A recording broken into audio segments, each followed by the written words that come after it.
हाँ बतावा। बिकाए आइल सरफ। सुना तनी? हाँ हाँ सुना तनी। बिकाए आइल सरफ लेला माला काइन हो। बिकाए आइल सरफ।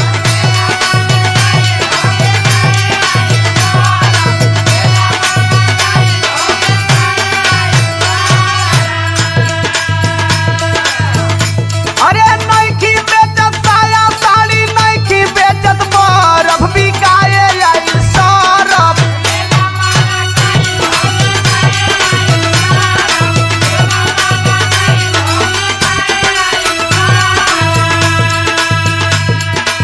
सुना। हाँ जी बोली बोली।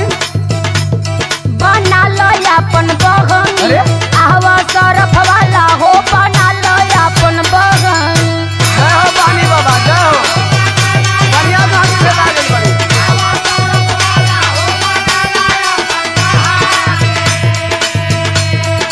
सैया मुरली अइले नाही कई बेरी कहली, बना लो अपन बहन। आवा सरफ वाला हो, बना लो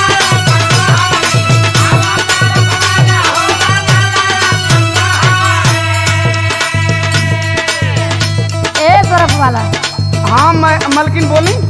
कैसे देत हो? अरे वो भाव नहीं की जानत कहिए से आपका गाँव में आवत जात बनी। अरे तो बताई देबो तो का हो जाए। तो सुनी बताओ तनी। बताओ। 3 पैकेट ले लो लागी 100 रुपया।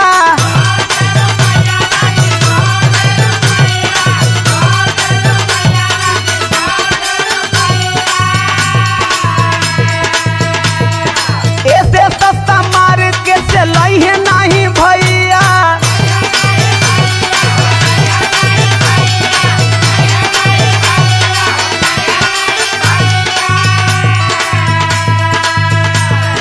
हमरा मल के चारा चाहो खेला चारों तरफ। बिकाए आइल सरफ।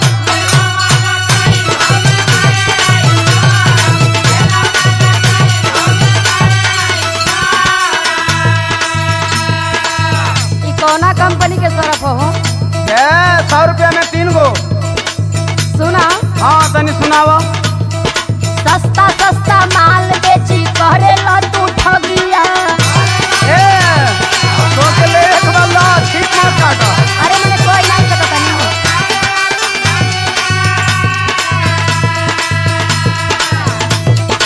पता नहीं एकरा से छूटी बिना दगिया।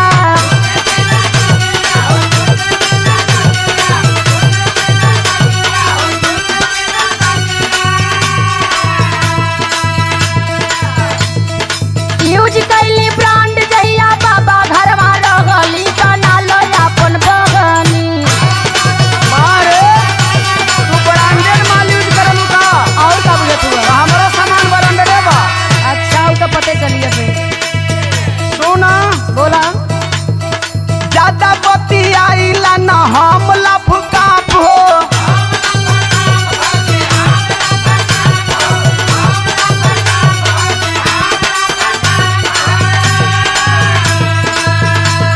आज तो भरोसा नहीं के कि हमार माल ब्रांडेड नहीं है। अब देखब तब ना। तो सुना देखावा तनी। खुला बाटे पाकिट चेक कलो तो के साफ हो। देखो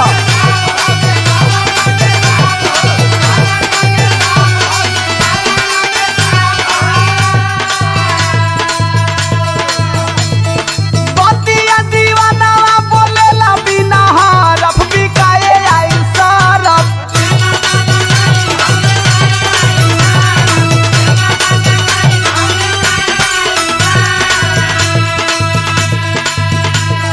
हाँ हो साचो के तोहरे सरफ में दम बा। हाँ देख लू चेक करके का।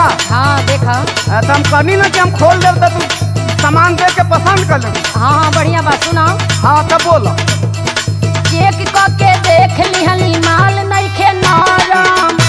नरम है ना। हम जल्दी से खोल के देखो तो पसंद कर ले।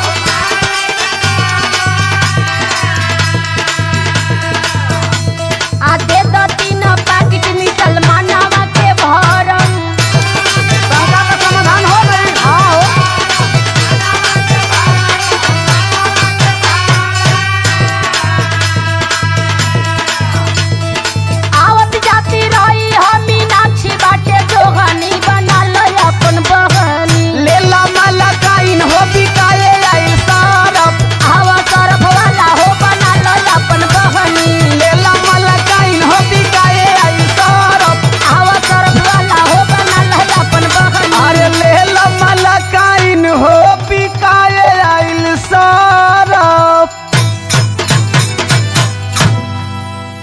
हाई पैसा लो आ माल दो।